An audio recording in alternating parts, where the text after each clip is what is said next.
Okay, I have a confession to make. I'm guilty as charged. I'm on here always trying to produce videos and write articles about health and wellness for active seniors. And yesterday I was not a good example. I went out to eat at the Cheesecake Factory, had a delicious meal, and it was a healthy meal. And then for dessert, oh boy, I had this huge monster piece of cheesecake. It was caramel and nuts. I mean, it was unbelievable. So I am guilty. I did not make a healthy choice. So that's my confession. And now I'm going to pay the consequences. I'm going to weigh myself in, see where I'm at after that incredible piece of cheesecake last night. So here we go. Okay. All right, not too bad. Maybe half a pound, three-quarters of a pound. So well worth it in my opinion. But let me check something else while I'm here. This is just the bathroom scale. Let me check something else here. Okay, I got my weight. Pretty good in that regard. And what I just assessed, what I just evaluated was my ability to produce power in a squatting type of motion. And that is what besides the cheesecake and my confession, that is what I want to speak to you about today, is how we can use our bathroom scales to assess our ability to produce power. And power is our lifeline as we get older and older, even up until the last years of our life. If we can produce power, power being the ability to gather a lot of strength and then utilize it very quickly. Power equals force times acceleration. And that is the key as active seniors, what we really have to focus on, because that is the difference maker. That is what is going to allow you to enjoy all your passions, experiences, activities, whatever it is for you that you want to keep maintaining and having independence and quality of life. You're going to have to be able to produce power in your later years. And power is derived from specifically type 2 muscle fibers, fast twitch muscle fibers. We have fast twitch muscle fibers. Unfortunately, as we get older, we can lose them very, very rapidly. What happens at that point is we can no longer produce power, and the mere act of getting out of a chair in our later years is going to become very, very difficult. So of course, we want to very focused on being able to produce power. And now, as I just demonstrated, we can use our bathroom scale as a way to evaluate our body producing power. Let me show you what I'm talking about here. So back to the bathroom scale. And you can use an analog or a digital. I know some of them are combos now. You can get an analog and a digital. Either one works. And what you do, you just stand on the scale and it's going to give you your body weight. Now, your body weight is your ability to produce force pushing down into the ground while resisting gravity. So gravity is pulling me to the ground, and if I don't apply force through my feet to the ground, it's just going to pull me down further and further. So I have to push down into the ground to keep myself upright because I'm fighting against gravity, and the result of that is my body weight. So I'm about 170 here, post cheesecake 170. Don't tell anyone. So 170, so I'm fighting gravity. I'm in a standstill position, 170. Now, as I start to lower myself, as I lower my body weight, my weight is actually decreasing. So again, I was 170. Now I'm about 169, 168. So the further I go down, the less I am fighting gravity, and so I do not have to apply as much force. So again, 170, as I lower, I'm now no longer trying to fight the gravity. I start to reduce my weight the lower and lower I go. Then when I stop, I am now back to trying to fight gravity. I'm not going to let it pull me down anymore. And as I hold this position, my weight is starting to go back up again. 168.5.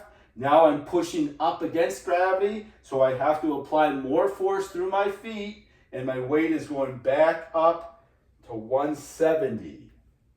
So very interesting. This is physics. I'm not going to get bogged down with physics and all of Newton's laws, but we are going against gravity and we are working with gravity. And because of that, it's going to have an effect on the amount of force we have to apply to the ground, and that will be demonstrated, that will be depicted by our body weight. Now, what happens if I get back on the scale, so about 170 again, and I squat up and down, but I start to increase my acceleration, the speed of which I do that movement.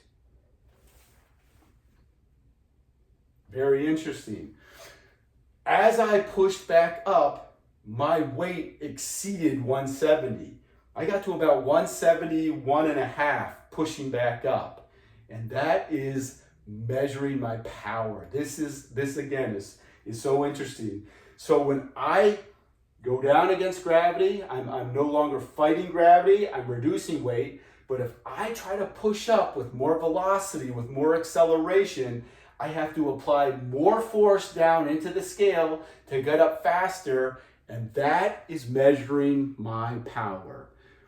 Really cool. And the faster you go, you will see your weight increase more and more. So again, I'm 170 here. Now if I go fast, okay, I got up to about 172, pushing back up that time. Let me go even a little faster.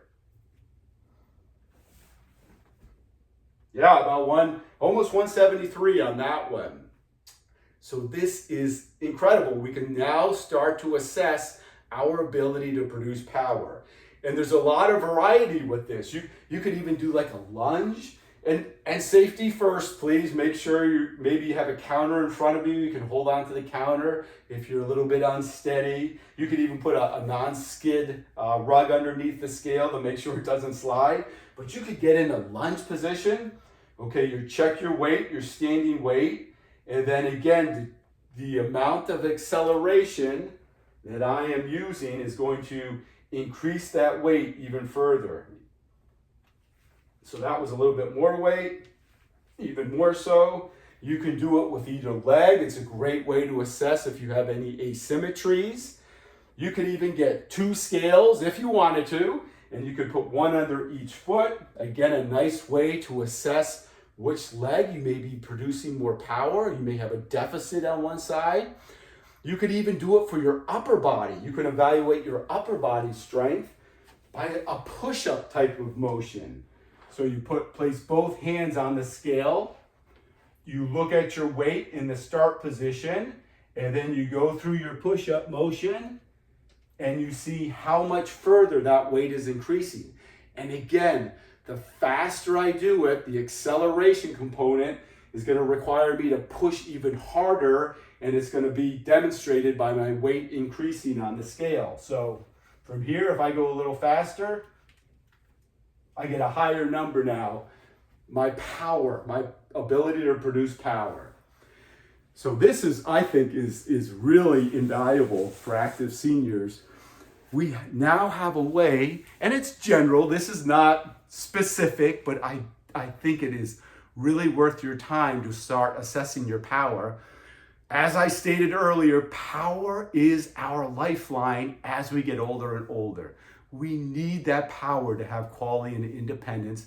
And now, just with your average scale, you can start to assess your power. And of course, we want to see those numbers go up. You know, if I was able to apply 173 pounds of power on my squat, then maybe 6 weeks from now, if I assess again, I'm now at 176, 177, giving me invaluable feedback that I am now capable of producing more and more power.